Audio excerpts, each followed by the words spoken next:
Today, we're looking forward to a lively discussion about an important 1961 film, A Raisin in the Sun, with Sidney Poitier, Ruby Dee, and Diana Sands. And now I am pleased to introduce our host for this talkback, the wonderful film historian and author, Max Alvarez. Max, please begin. Thank you so much, Norma, and good afternoon, friends and supporters of New Plaza Cinema. On Wednesday for New Plaza, I had the great privilege of giving a presentation online about the playwright Lorraine Hansberry, her life, and the origins of both the play and the film Raisin in the Sun. Today, we're going to be focusing almost exclusively on the film itself. Gary Palmucci, who normally joins us at these events, is traveling right now, but he's here in spirit, and I know he'll be joining us at future programs. Daniel Cahill will be joining me in just a little while to talk more about the visual look of the film and other aspects. Lorraine Hansberry's 1959 Broadway play, A Raisin in the Sun, was a major cultural watershed event in U.S. theater. Hansberry was just 29 years of age when the play premiered, and she went on to win the Drama Critics Circle Award, the first Black playwright to do so. With only 5 years left to live, Lorraine Hansberry would witness only one other of her plays being produced. And fortunately, it is being revived for the first time in 50 years in Brooklyn at BAM. It's The Sign and Sidney Brustein's Window with Oscar Isaac and Rachel Brosnahan. This is a play that was originally performed in 1964. It closed in early 65 as Lorraine Hansberry's all too short life was coming to an end. But it's good to see her work being recognized here in 2023. A Raisin in the Sun ran for a total of 530 performances in 1959-1960. It opened in March 59 at the Ethel Barrymore Theater on West 47th Street, with Sidney Poitier playing, as he does in the film, the character Walter Lee, in that production that ran through October 1959. So Poitier was with the play for 7 months before the play moved to the Belasco Theater on 44th Street, with Ossie Davis, the husband of Raisin in the Sun co-star Ruby Dee and a future film director, taking over the role of Walter Lee through the end of the play's Broadway run in 1960. As soon as the play opened, or at least not long after it was on Broadway, Columbia Pictures paid $300,000 for the screen rights. Multiply that times 10 to get a sense of the value today. Lorraine Hansberry was hired to adapt her play, once again making show business history by being the first Black woman to be commissioned to write a Hollywood screenplay. Ironically, Lorraine Hansberry had wanted to open up the play a bit from its theatrical constraints and also expand the Sidney Poitier character. I'll talk a little bit more about that debate there. But the producers and the studio wanted a more authentic filming of the original play. The film cost $1.5 million, 10 times that amount today in today's currency, was released in the spring of 1961 to generally positive reviews. Claudia McNeil, who plays the matriarch of the younger household, and Sidney Poitier, who plays her long-suffering son, both received Golden Globe and British BAFTA acting nominations. Lorraine Hansberry was also nominated by the Writers Guild of America for her screenplay. The film, however, did not receive any Oscar nominations. Now, on a surface level, A Raisin in the Sun is a very simple premise about an Black American family trying to get ahead in a very unjust society. But in Hansberry's hands, it's much more than that. It's a play exposing and condemning bigotry, ethnic and class prejudice. It addresses politics and world culture and the lies and betrayals of that nebulous thing we have come to know as the American dream. The narrative involves this Black family living in a 3-room Chicago apartment, struggling to find a way to move to better accommodations. The widowed mother, Claudia McNeil's character, has received generous insurance check because of her husband's death, and the family debates as to how the money should be spent. The daughter, played by Diana Sands, wants to go to medical school as a doctor, not a nurse. And the son, Sidney Poitier, who's a chauffeur, wants to invest in a liquor business. The mother wants to move the family to a middle-class white suburb, but soon the younger family, is going to be faced with political pressures from very bigoted suburban residents. Excuse me. Hansberry wrote from her experiences. She herself was a native of Chicago.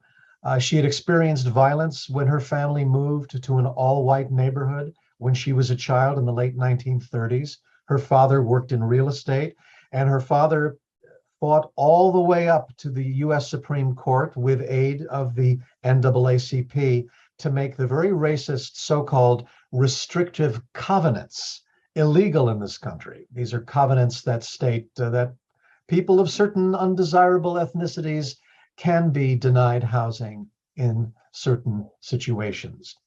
The Supreme Court sided with her father, but nothing was done to enforce these racist laws. Now, originally, Hansberry's play was to have been titled The Crystal Stair, from the Langston Hughes poem, in which it's quoted, "Life for me ain't been no crystal stair." But she instead found inspiration in another Langston Hughes poem, the 1954 poem Harlem, also known as What Happens to a Dream Deferred. What happens to a dream deferred? Does it dry up like a raisin in the sun, or fester like a sore and then run? Does it stink like rotten meat, or crust and sugar sweet, like a syrupy sweet? Correction. Does it stink like rotten meat, or crust and sugar over like a syrupy sweet? Maybe it just sags like a heavy load, or does it explode?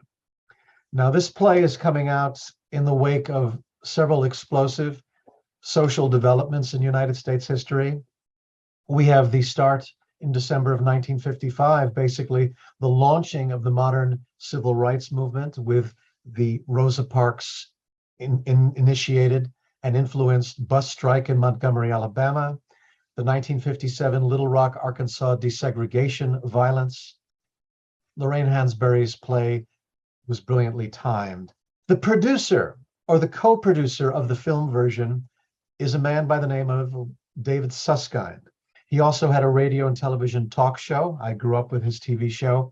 His first film as producer was a Martin Ritt drama, Edge of the City, co-starring Sidney Poitier and featuring Raisin in the Sun actress Ruby Dee. So in this original trailer, Columbia Pictures uses David Susskind's radio and TV celebrity to sell a Raisin in the Sun to the movie-going public in the United States. My name is David Susskind, and my business is producing entertainment for television and motion picture theaters. I have recently completed a new motion picture, A Raisin in the Sun. It is based on the play acclaimed by every drama critic in every city in which it was performed. It received the highest honor a play can receive, the New York Drama Critics Circle Award. Here is entertainment which is rare and unique, vastly different from anything you have experienced. I promise this to each and every one of you. When you see this picture, you will live it. After you leave the theater, you will talk about it. And for a long time afterward, you will remember A Raisin in the Sun.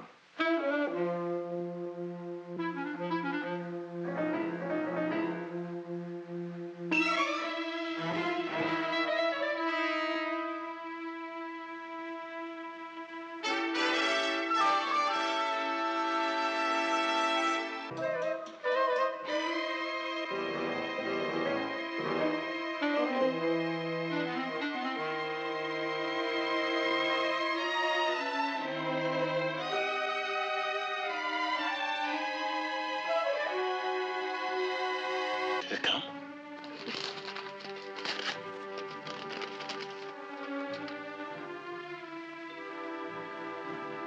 Travis, is them the right amount of zeros? Yes, $10,000.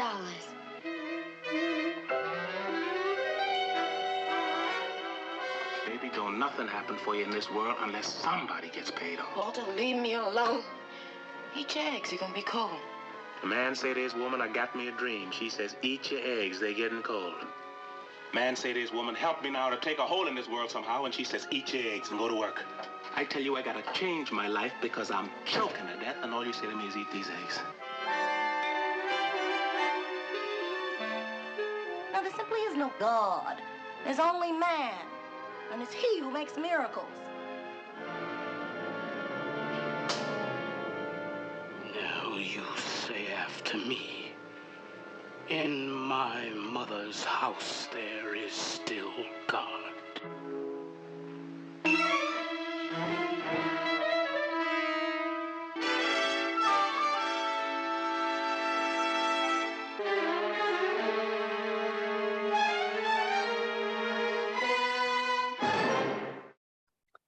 I'm going to be talking more about some of the changes that were made from the play to the film, including some changes in that last clip you just saw with Claudia McNeil and Diana Sands, in which the issue of God is debated. A little bit more about David Susskind. He produced so much live television dramas in the 1950s, did more television film producing in the 60s. And his subsequent productions as a film producer will include Requiem for a Heavyweight, Martin Scorsese's Alice Doesn't Live Here Anymore from 1974, Robert Altman's Buffalo Bill and the Indians. His final production as a producer, film producer, being a film from director Daniel Petrie, who directed Raisin in the Sun, Fort Apache, The Bronx, starring Paul Newman, which came out in 1981. Daniel Petrie, the director of A Raisin in the Sun film, was a television director until this film came out. This was his feature directing debut. Most of his subsequent work will be television assignments, though he will direct several outstanding episodes of David Susskind's way ahead of its time, short-lived CBS series East Side, West Side, which was in 1963-64, and several fascinating features, including an offbeat Sam Elliott drama called Lifeguard in the late 70s, and the Ellen Burstyn drama Resurrection in 1980, which Dan Cahill may have more to tell us about.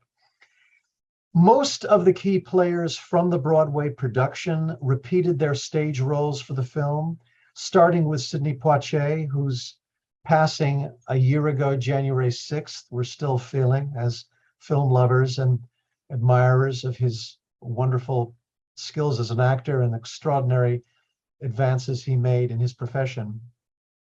He initially had issues with his character, Walter Lee, being outshined by Claudia McNeil's mama character.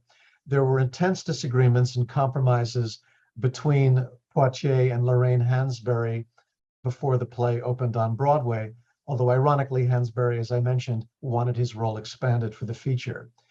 During his life, Poitier is going to have 46 feature film credits plus TV work. He came from Miami, Florida, to poor tomato growers who had actually had emigrated from the Bahamas. His father had been a cab driver in the Bahamas. The family may have had Haitian roots as well.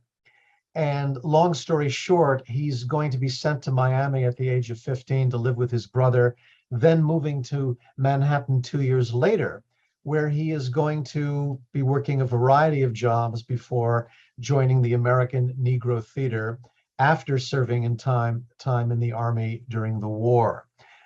He makes his Broadway debut in 1946, is doing some independent film work, and then explodes on the screen in 1950, the same year as Marlon Brando, in Joseph Mankiewicz's No Way Out, which Gary Palmucci and I discussed for New Plaza online about 2 years ago. As we all know, he's going to go on to work for directors throughout the 50s, such as Richard Brooks, Raoul Walsh, Stanley Kramer in The Defiant Ones, for which he'll receive an Oscar nomination, Norman Jewison in The Heat of the Night, Martin Ritt again in Paris Blues, which we've also talked about, Otto Preminger, and others. So he was a major established Hollywood talent by the time A Raisin in the Sun came to Broadway. And by the time he's in the feature film, he has already had even additional successes. As for the other performers in the cast, Claudia McNeil, who plays his mother, had appeared in live television in the late 50s.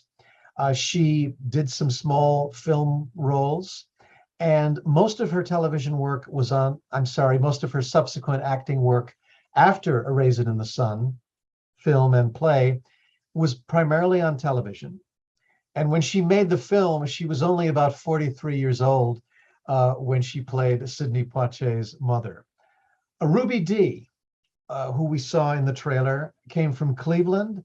She was educated here in New York City.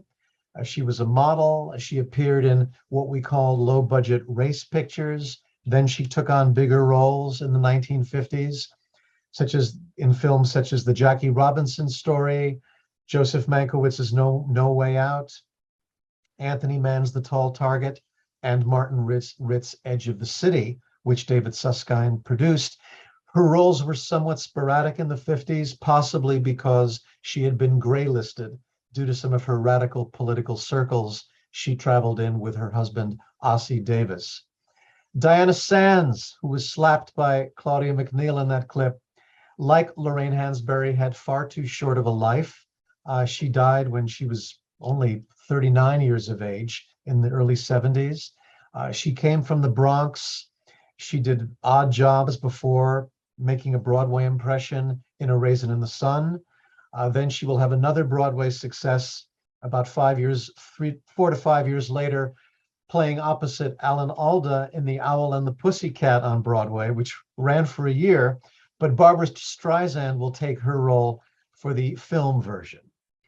She will also play Saint Joan in the George Bernard Shaw revival in the late 60s.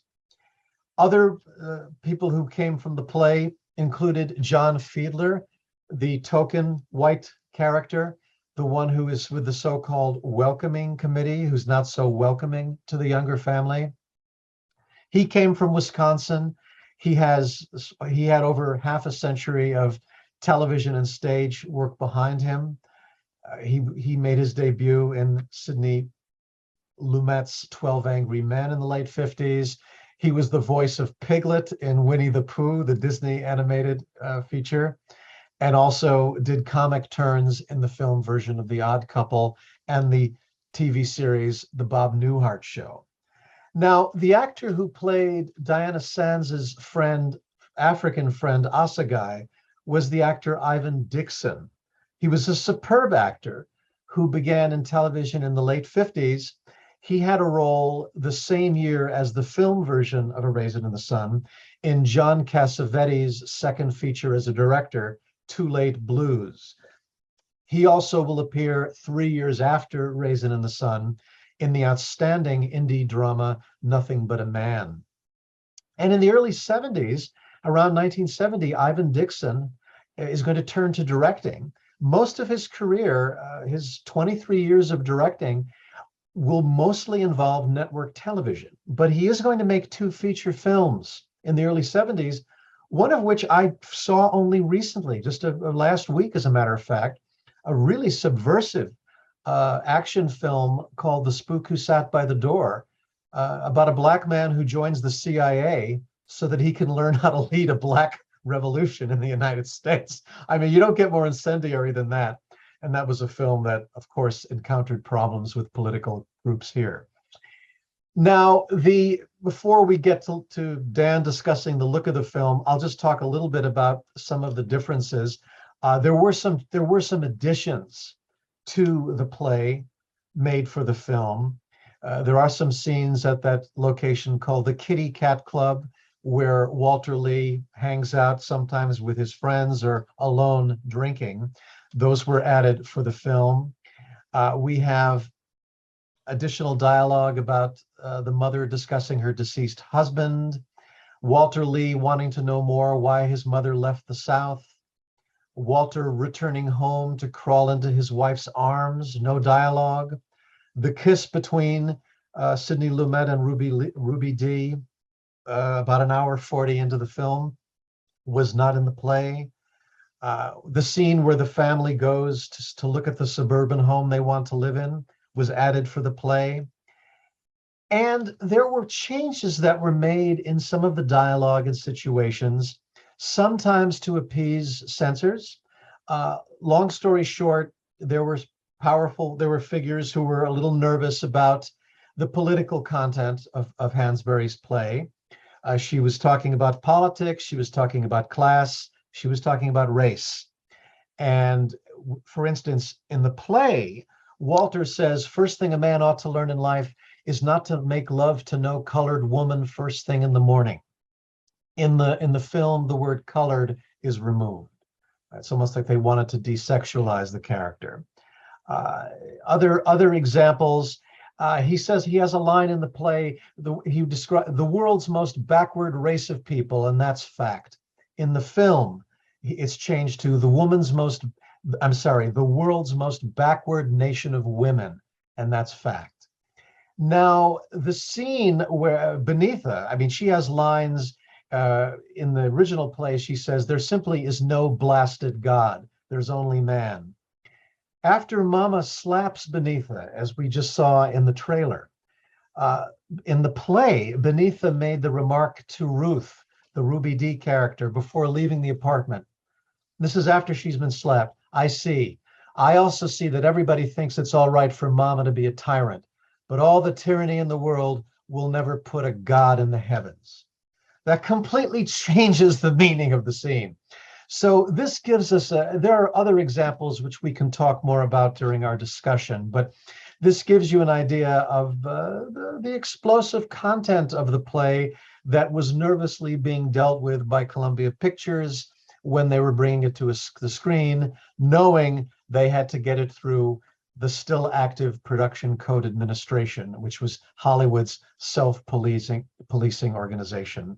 Now, many of us, we see A Raisin in the Sun, we sometimes say this is film theater. Most of the action takes place in an apartment. Is it cinema? Is it theater? How does it fit in?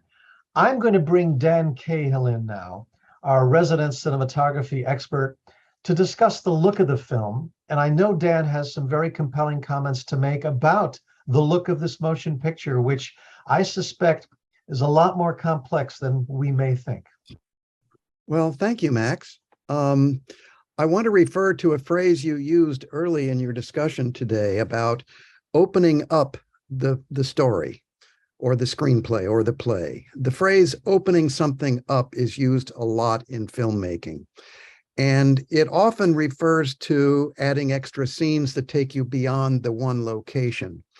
But there are other aspects of this that I'm going to show you when I can get my slides up here. The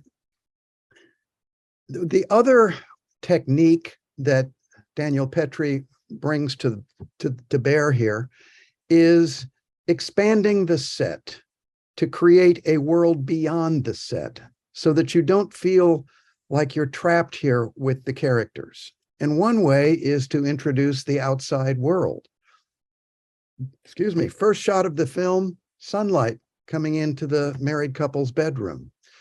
And what's interesting is, and I think this kind of violates the laws of physics, on the opposite side of the apartment, 180 degrees opposite in the kitchen, sunlight is also streaming in at the same time. Well, we'll allow them a bit of license to indicate how bright the day is and how limiting this apartment is.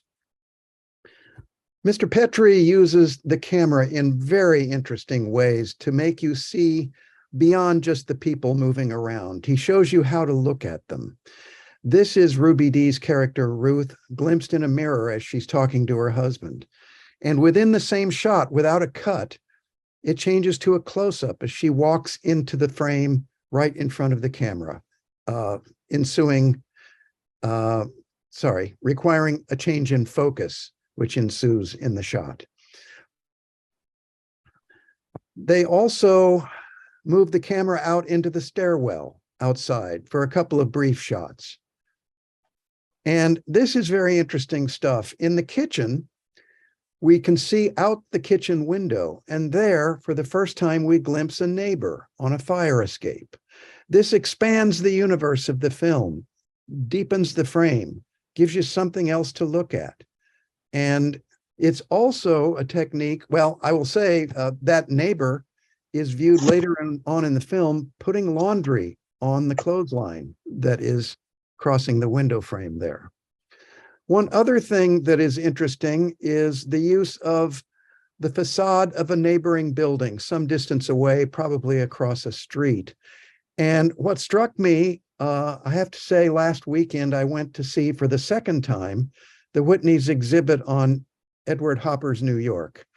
And he does much the same thing, where he'll put the facade of a building outside of a window to add depth and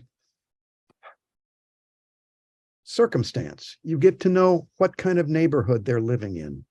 And I just have to say, if any of you who are in New York have not been to the Whitney to see the Hopper exhibit, please go. You only have one more week left. This is another idea where you show action from one room to another. Here, Lena is shown in her bedroom, and we see Ruth in the background ironing in the kitchen. And note the blocking of the actors. I'm going to refer to this in a little while. It's always interesting when a director can get both actors or three actors in a scene all facing the camera so you can read their faces. Here he puts the camera in the back of the closet, which kind of obstructs the frame a little bit, but once again, he adds depth to the frame, and we see what's going on from the closet to the bedroom to the kitchen. These are the scenes that are added, exterior scenes that move us out of the apartment. And here we see Walter Lee in what he sees as a humiliating job as a chauffeur. This was apparently filmed in downtown Chicago in front of the Woolworth building, although we never actually see the facade of the building. Here is the visit to the new home, where the family gets a chance to be out in sunlight and fresh air. And I have to say, I don't think I have ever seen a hat quite like that. I don't think they make them anymore, but it is a charming moment in the film where the little boy gives something to his grandmother. Here we are now at the Kitty Cat Club, and there are going to be several scenes here. This is a 3-shot. Only 2 out of the 3 characters are facing the camera, which is understandable here. They are making their plans to set up a liquor business. And I just have to say, certain things happen when you watch a film, in my case, 3 times in the last 10 days. You start to notice things like the little prop on the middle of the table. That is a model of a howitzer, a war cannon. And it's probably from Travis the Little Boy. Little boys love war toys. I can speak to that. But let's note it's pointing at Lena, who is going to receive a lot of challenges in the rest of the film. Here is Lena having opened her check, and she is confused by what it says on there. Clearly, Lena does not have a lot of education, and she hands the check, as we saw in the trailer, to her grandson to verify the amount. But what I'm looking at is the camera placement. This is a low-angle shot looking up at someone, and that usually denotes power on the part of the subject. If you are looking up to someone, they're taller, bigger, stronger. And this is interesting. This is the first time we see Lena from this angle, and she's suddenly a wealthy woman. In the same scene, we see Walter Lee's reaction to the check in extreme close-up. And this is a man almost mesmerized by his imagination of his dream, which is probably going to be a dream deferred. This is a dramatic scene between Poitier and Claudia McNeil, and it shifts around the kitchen a little bit. Here we see the actors in medium shot, and the camera moves along with Poitier to the other side of the room to conclude with him in medium close-up, showing great intensity. This is all due to the work of Daniel Petrie, blocking the camera and the actors in interesting and significant ways. This is a 2-shot, showing great drama and emotion between the characters. And he's able to get them in profile, so we see half of both of their faces. We're back at the Kit Kat Club, and Walter Lee is having several shots of spirits. And this puts him in a condition so that when he arrives back home, he witnesses his mother explaining how she has already spent the money. The reaction happens right here in the foreground. This is the first instance we see of the glass coming into the frame in close-up, and he cracks the glass in great frustration. And that wound plays a part in the rest of the scene. Here we see him bandaging his hand. And this is where it gets interesting in the blocking. Once again, now we have all of the characters facing the camera. We can see what they're doing. And it's just brilliant blocking, which gets transformed later on in the same scene into Ruby Dee's moment, waxing rapturous about the house that they're going to live in and how it will be better than the same four crummy walls they've been staring at for years. And again, you see all three characters, you know how to read what's going on in their minds. Back at the Kit Kat Club again, and Lena goes to find her son, who has been drinking too much. Now, once again, the blocking and camera position are very important here. She looms over him. Is she going to sit down and sit next to him and eye him eye to eye? No, she's going to loom over him and exert her power and authority. They adjourn to a side table, a booth, excuse me, where one shot of Poitier's face tells you the shame that he is living through at losing his dream and being too drunk in front of his mother. And one of the last shots of the film, I'll close with this one. I think it's really poignant. First of all, just technically, I love the fact that you get to see the other side of Lena's face in the mirror in the background, but the tear coming slowly down her face is indicative of her feeling as she is watching her son, Walter Lee, finally look like a mature man, making the right decision about how to handle this crisis in the family. And I can't imagine anybody handling it better than Claudia McNeil. So that's all I have for you. I have some other comments to make. Hello again, Max.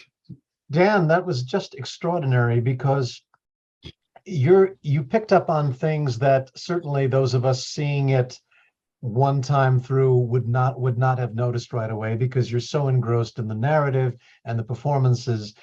You take for granted how the actors are placed in the shot. And I can only imagine the challenges that a director has to deal with when you're taking such an intimate story like this and try to make it cinematic. Well, yeah. And as a filmmaker, I have great sympathy for the challenge of filming a play in a single 3-room apartment, and you're most of the time only in one room. It's a challenge. And I think Daniel Petrie pulled it off beautifully. It's not a great film visually, but he did his homework and he got around some of the challenges. I was just reminded of an anecdote. When Mike Nichols made Who's Afraid of Virginia Woolf, his first feature film, which we all know, a majority of which takes place at a single location in this house, he was out for realism and decided to film it at a real home. And he regretted doing that because he said if they had filmed it at a studio, they wouldn't have been able to control the walls more, move walls out of the way. They would have had a lot more control over the camera placement. And I imagine in the case of A Raisin in the Sun, this was probably shot at the Columbia Pictures Studio, where they would have had more control over the set.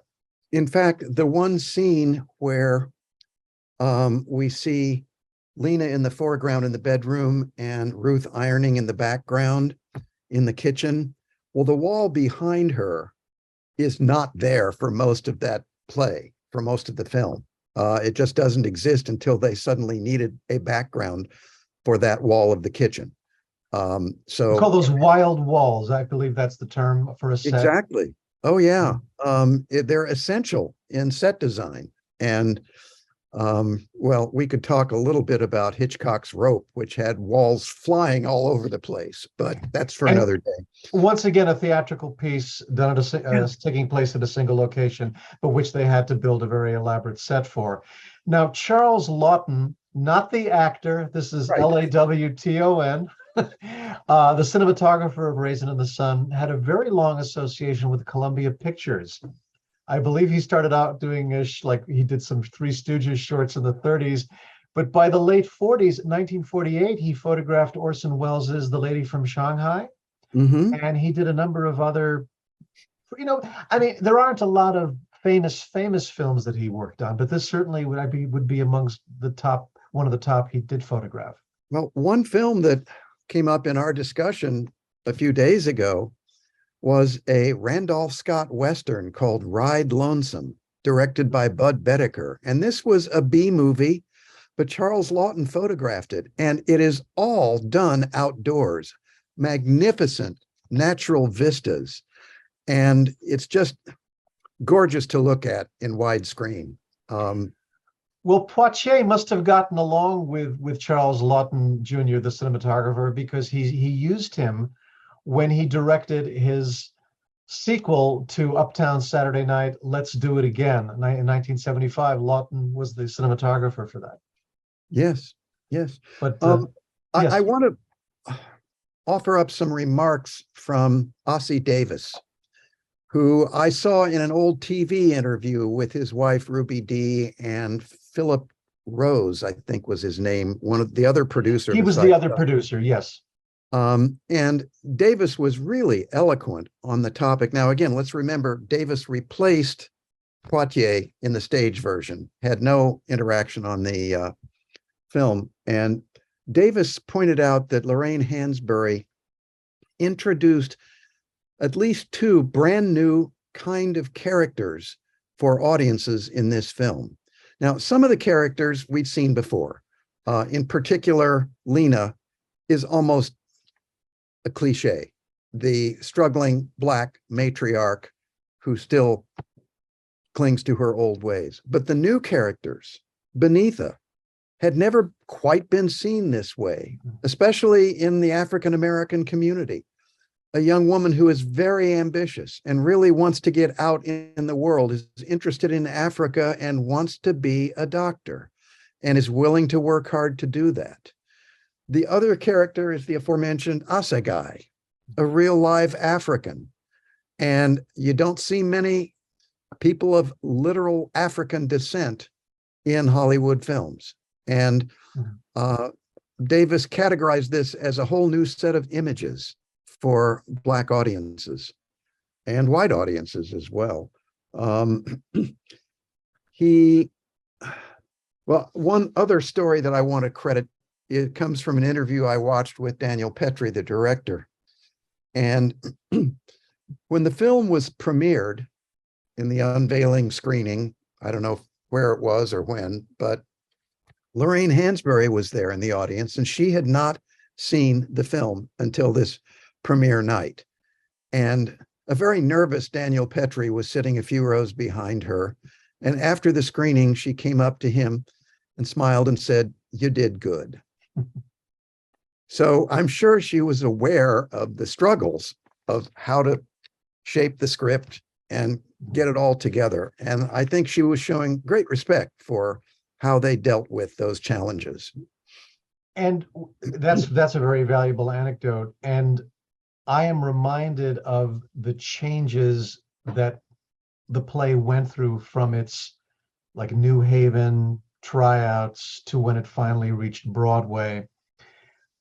Along the way, Lorraine Hansberry was very concerned that this would be perceived as a universal story. It's about all of us, and she wanted to make clear that, well, no, it's not about all of us. This is about a Black family in Chicago. It's not about all of us. And she went back and worked on the dialogue. And I believe the Assegai character, or so much of beneath this dialogue, I can't recall how much of that was translated to the film, but on the stage, there's a lot of commentary about Africa and the African culture. Lorraine Hansberry had studied Pan-Africanism from W.E.B. Du Bois, so she was very, very hip with that. And she wanted to make absolutely clear as a playwright that this was a Black story about Black families. And in fairness to other ethnicities, this is not unusual. I remember years ago when I was talking about the Jewish image in film, it turns out that when which would have been 20th Century Fox that made The Diary of Anne Frank, they were concerned that it was going to be perceived as a Jewish story, and they wanted to make sure when they sold the film to the world that it was seen as a universal story. It's a Jewish story. So Lorraine Hansberry was battling that same kind of demon, and it's fascinating to me how she honed in on her message and made it absolutely clear that these were Black characters and dealing with Black issues. One thing, I'm not sure you have an answer for this question that I raised a couple of I have days. an answer for everything, Dan. All right, How long have you known? Please I'll fire go away. The scene in the Kit Kat Club where Lena confronts her son, and in so doing, gives him $6,500, which is a vital story point. Right. Yet that scene was not in the play. At least if there was dialogue to that effect, it didn't take place at the Kit Kat Club. Now, exactly. It did not. They changed the location to and they did make some changes in that scene, relocating it to the Kit Kat Club. You showed a clip from when they're in the backyard and Walter Lee gives his mother that unusual hat. Yeah. That dialogue appears later in the stage play because the scene itself, as seen in the film, did not appear in the play. Right.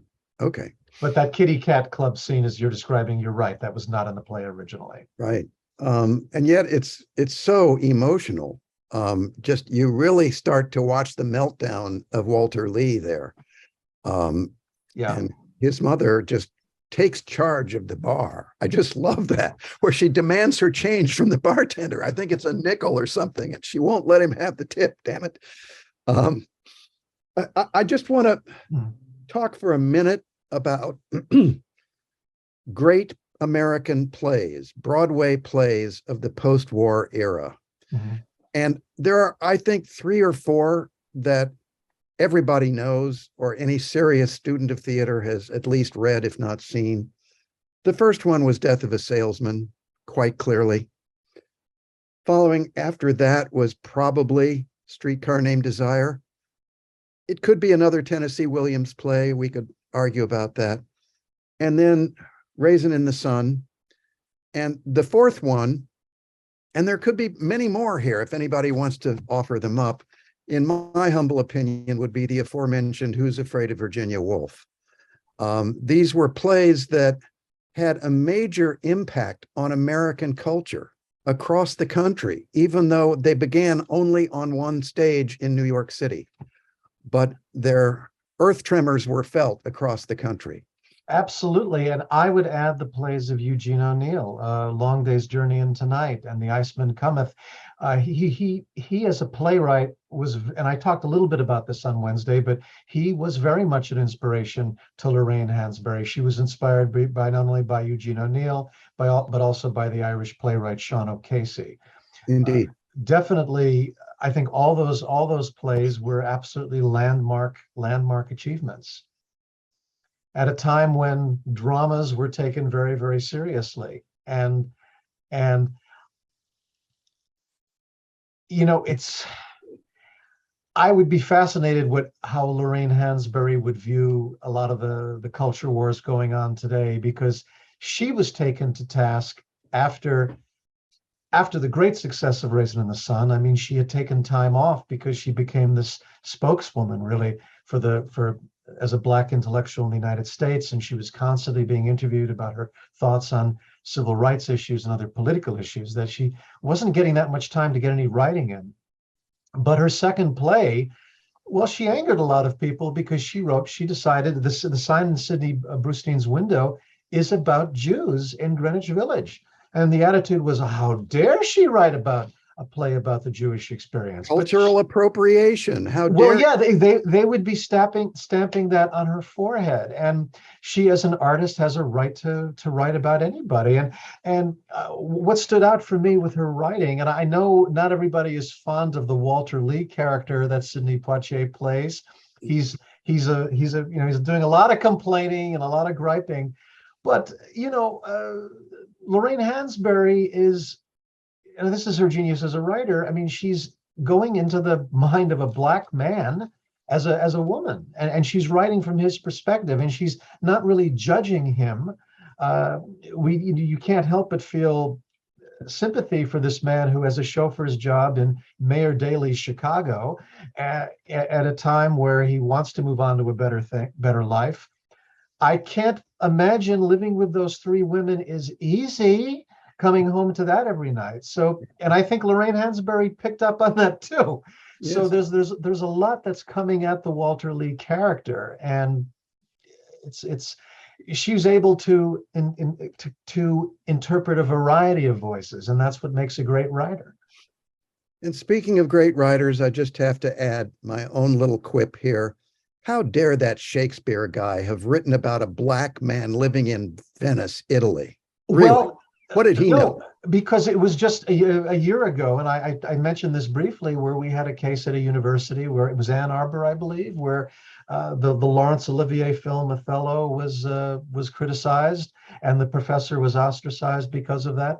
I know that Lorraine Hansberry wouldn't have gone along with that because she loved Shakespeare. She thought he was the best, and she looked to his works as a great statement about the human condition. So. I just wish she was here because I know she would have so much to say. And it makes you wonder what the rest of her career would have been like if she had lived it. But yeah, there were a few unpublished plays such as To Be Young, Gifted, and Black, and others, but there was so much more left to be done that she didn't get to do. But we're grateful to have this film version as kind of a record of the play and the original production. I'm sure there must be people with comments or thoughts. Any comments about what's coming up before we take any questions, or perhaps towards the end, Sean can chime in on that. But if Marianne or anyone, let's see if the audience has any comments or questions. We have a question. Oh, voilà. Joshua has a comment. Joshua, wonderful. please. Hi, Joshua. Hello, Joshua. I think you're muted. We can see you, but we can't hear you. Is that better? Perfect. Yes. Okay, couple of things. First of all, I remember seeing the movie and was absolutely knocked over by it. I like socially conscious films, but Raisin in the Sun did not win the Academy Award that year. It wasn't nominated. No. It was not nominated. Right. I know it was a fertile period, but who did win the Academy Award that year? West Side Story won Best Picture. Rita Moreno won Supporting Actress for that picture. Okay. The other thing I was going to say is when I got out of law school, I wanted to move to Stony Brook, New York. And I had leftover mustering out pay and a gift from my parents, and went looking for houses there, being newly married, and was initially told, no, you don't want to go to a particular neighborhood north of 25A. You wouldn't like it. And I said, no, I think I would like it. And it turned out that a good portion of Stony Brook was built by Ward Melville of the Melville Shoe Company, and he had restrictive covenants in all of his deeds. So I changed brokers and found another broker.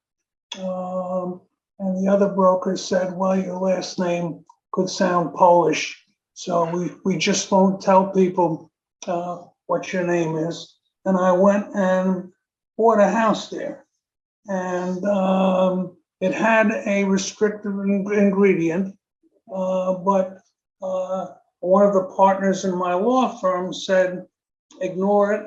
We'll go to court. They're not really enforceable.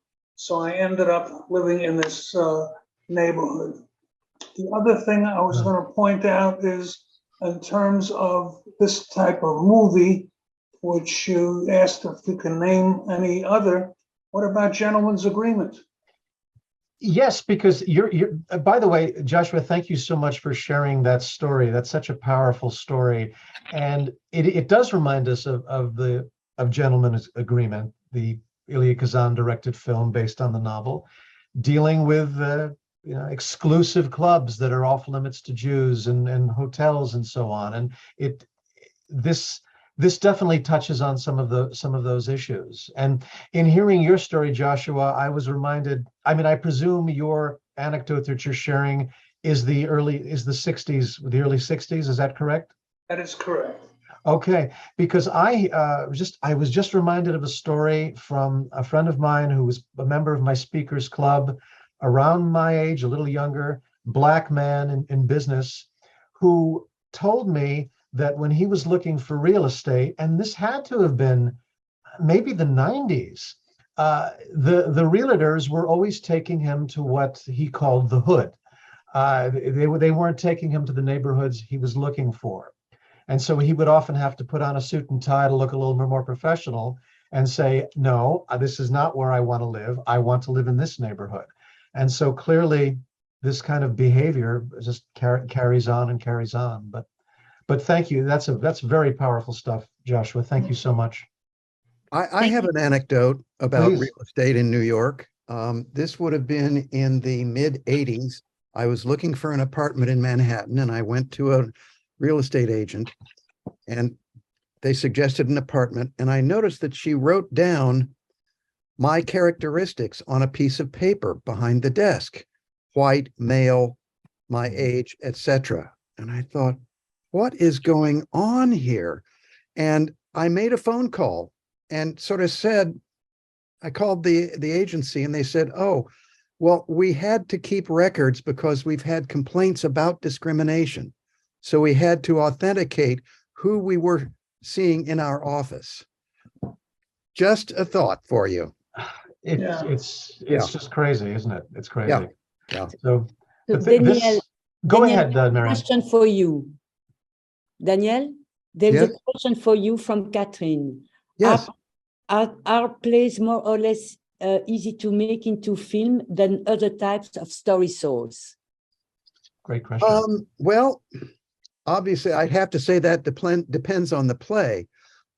It's wonderful when you have a script delivered to you with wonderful dialogue, but film is a different medium. I can't really generalize. Some movies are made to be filmed out in the real world and not in an artificial studio. Some plays aren't very good. Some screenplays are brilliant. I wish I could give you a sharper answer, Kathleen. If you're near a computer, you might want to chime in and we can chat about it. I'd love to weigh in on this. Oh, yes. Because there's this competition between theater people and film people, and there's this idea that theater is a little higher intellectual level than cinema. The problem when you're making a film is, in many ways, you have to try to achieve more realism, because there's theatrical writing and there's screenwriting. And especially in modern days, screenwriting is all about compression, shorter sentences, things that are to the point, scenes that perhaps could be visualized, whereas in a play, they may be verbalized. How do you find that balance? And there have been cases where, and I wish I could think of some off the top of my head, where I'm surprised that a film was inspired by a play, because the director and the screenwriter really made an effort to make a cinematic experience without the play losing its flavor and its message. So it's a challenge, but plays are the entire world has to happen in the course of 90 minutes to 2 hours in a living room. Whereas in a film, it's expected to take place in other environments over a longer period of time. And that is a bit of an intellectual, artistic challenge, you might say. Well, If that's let's one, hear, that's one let's hear answer. from Kathleen. Do you want to? Yeah, thank you. Please. Yeah. Well, first of all, I asked the question because I really like reading plays, and the reason why I like reading plays a lot is because they are generally not overburdened with descriptions of the scenery, and it's all about the dialogue and the engagement between the people. So it's basically 90 minutes or whatever the play is, and it's all dialogue, right? Whereas I think a film can have much less dialogue, and it's visual, right? And so this is why I wondered, because a play to me seems so laden with words, and I'm laughing. The reason why I'm laughing. I see you laughing, Max. No, because you're absolutely right. It's just so funny because if you're used to us reading screenplays, they're very detailed. So-and-so enters the room. He seems to be a man in his late 30s. He's wearing very sharp clothes, and the room itself denotes someone of great success. Whereas if you read a Shakespeare play, enter Lear. That's all they say. Exit Ophelia. They're not describing them. It's just so funny. Love that. Well, there is one exception on the playwriting side, and that is some of Tennessee Williams' plays go into elaborate description of how they are lighted. There's a scrim with a light and all this happening, and you just have to kind of wade through that to get to the real stuff. And then you have cases like George Bernard Shaw, who went way overboard with his descriptions, saying, if you were to peer out the window, you would see a rolling meadow beyond which were steeples. And I say, George, we can't see that from the preceding, So, yeah. But I find it fascinating. But yeah. Thank you, Kathleen. Thanks, Kathleen. Okay, I think we have no more questions, so I'd like to turn it to Sean to talk about what's going on at New Plaza Cinema. Let's talk about what's happening in our cinema in New York. So for those of you who might happen to be in New York or are going to be visiting New York, we've got some pretty fun things happening, cool things happening. Right now, we're doing the Uptown premiere of the Irish film, The Quiet Girl. And I believe this one, or it's nominated for foreign film category in the Academy Awards. It's now called international film, but it's foreign language, basically. Okay. Thanks. And so we've been having sellout crowds for that. It's really a fabulous film if you're around. And then we're really excited. Next Sunday, we're going to do our inaugural classics in the cinema. So we're going to do big screen classics. And on March 5th and 19th, the month of March is going to be pre-coders. We're going to be showing some pre-coders, and our title is Heaven and Hell. Heaven and Hell Outrageous Pre-Coders. And so on March 5th, we're going to show Trouble in Paradise. And then Merrily We Go to Hell on March 19th. Both of these films are very difficult to find streaming. They're going to be introduced by Max. We're going to have post-film discussion with Max on these. And so we're really looking forward to that. And we I think we might end up selling those out too. So if you're interested, make sure you get tickets to those. And then and just full disclosure, you may be seeing me as a video image prior to the film, but then I will be there in person. But I'll be doing an introductory with some almost a mini documentary preparing us for the film. I just wanted to just add that. That's great. That's great, Max. And then for our virtual programming, March is Women's History Month. We're going to start off on Oscars afternoon. So we're going to get all of us are going to get ready for the Oscars by watching and discussing Places in the Heart, for which won Sally Field an Oscar, by the way. And we love her. We really love her. Yes, we really do. So